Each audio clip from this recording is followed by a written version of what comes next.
এখন পরিমাণে অনেক কম। এখন হয়তো মোষের গাড়ি প্রয়োজন আছে, তাই একবারে বিলুপ্ত হয়নি। এখন হয়তো কিছু কিছু মোষের গাড়ি আছে। আপনারা দেখতেছেন তো মাঠে কি অবস্থা, কিভাবে মানুষ কত কষ্ট করে পাট বোঝাই দিয়ে মোষের গাড়ি দিয়ে উঠাচ্ছে। এগুলা মোষের গাড়ি না থাকলে তো সম্ভবই হতো না। ইনকাম হয়তো পার ডে এখন 2000 বা 2500 টাকা, বা কত কত গাড়ি 3000 টাকাও কামাই করে, কিন্তু এ তো 1 মাসের কামাই। কিন্তু এইটা দেখা যায় 12 মাস বসায় খাওয়াতে হয়। অন্য সিজনে বলতে বৈশাখ জ্যৈষ্ঠ মাসে যখন ধানের সিজন হয়, যদি বৃষ্টি বাদলে এরকম হয়, রাস্তাঘাট খারাপ হলে তখন হয়তো এই মোষের গাড়ির দরকার হয়। আর যদি রাস্তা ভালো থাকে তাইলে মোষের গাড়ি না, তখন দেখা যায় যে যে যান্ত্রিক যে ইগুলো আছে, অটো ভ্যান ট্যান, এতে করেই ধান বাইতে নিয়ে যায়। পাকা রাস্তা হওয়ার জন্য মোষের গাড়ি অনেকটা কমে গেছে। এখন কৃষকের কিছুটা হলে সুবিধা আছে, রাস্তার পাশে যে জমিগুলা সেগুলো হয়তো কাটার পর রাস্তাতে উঠাইয়া দেয়, হয়তো ভ্যানেটে করে বা অটোতে করে নিয়ে চলে যায়। আর যেগুলো ফাঁকের জমি সেইগুলোতে মোষের গাড়িতে করে নিয়ে আসে। হ্যাঁ, কাঁদা তো অবশ্যই দেখতেছেন তো, কি হাঁটু সমান কাঁদা, কাঁদার মধ্যে দেখে নিয়ে আসে। হ্যাঁ, কাঁদার জন্যই মোষের গাড়ি। যদি শুকনা থাকতো তাহলে তো অন্য গাড়ি চলতো, কিন্তু এখন কাঁদার জন্য মোষের গাড়ি। দাম বেশি হয়, এখন 900-1000 টাকারই পড়তে যাচ্ছে, আর অন্য সময় 500-600 এরকম হয়। আর পাট না বুনলে আমরা কি হলো, ধান বুনলি বা ধান হয় না, ধান মরি যায়। পাটের লাভ বেশি নাকি? লাভ কোনোটাই কম না, তে পাটের পরিশ্রম বেশি। এই পাটের যে পরিশ্রম, এই পরিশ্রম হিসাবে সে মূল্য পাওয়া যাচ্ছে না। আর ধান ধরেন লাগাইলিম, কাটলিম, বাঁচলি গেলাম, ধরলাম, শেষ।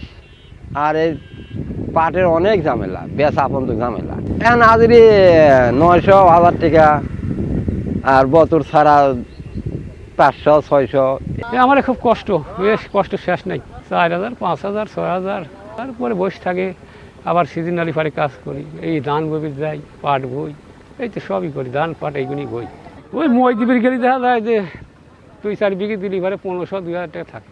ও মসির খরচ দিলি তো কিছুই থাকে না। আমরা তো ব্যবসায়ীটা আমার এই পারাপারে তো দিনে 6-7 গাড়ি করে পার করতেছি। মোষের গাড়ি ছাড়া চলা কঠিনই। কেন? একাদো পানির রাস্তা, কি গাড়ি যাবি? মোষ ছাড়া চলে না। এরা বিঘাতে পাট বুনছে, তাতে আমার আজ ডবল খরচ করতেছে। এই যে বৃষ্টি বাদল, এই পানি কেঁদোর জন্যে তোমায় কাটা লেবার পাওয়া যাচ্ছে না, নানান সমস্যা, বুঝলেন। আনতে 1 বিঘি জমি 7000 টাকা খরচই হয়ে যাচ্ছে, 8000, 7000, 6000। যে মাঠে কেঁদো নেই, একটা শুকনা মুখনা আছে, সেগুলো 4000, 5000। এই মাঠে তো কেদর মাঠ, এই মাঠে থেকে পাট নিতে হলে পরে 1 বিঘি জমি পাট 8000, 7000 টাকা পড়ে যাচ্ছে। আবার ওই বিলেতে নামলে পরে 10,000, 12,000। মোষের গাড়ি ছাড়া কোনো গাড়ি যাবো না, তাতে পাটে এবার টাকা থাকবে না, সমান সমান হয়ে যাবে খরচ মশলা দিয়ে। যদি পাটের দামটা থাকে তাহলে কিছু ঘরে আসবে, বুঝছেন।